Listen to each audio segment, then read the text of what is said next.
бахшида ба рӯзи ҷаҳонии саломатӣ дар муассисаи давлатии кӯмаки аввалияи тиббию санитарӣ дар ноҳияи восеъ бо ҷалби духтурони соҳибтаҷриба хизматрасониҳои гуногуни тиббӣ ба роҳ монда шуданд.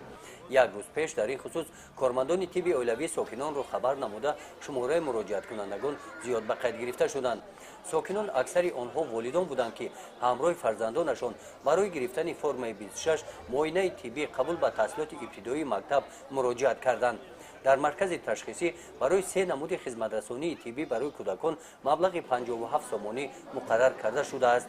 طبق معلومات خدمات نظارت دولتی ساحه تندرستی منطقه کلوب در روز عمومی جهانی سلامتی خدمت رسانیدن مرکزهای تشخیصی به طور رایگان پیش بینی نگردیده است.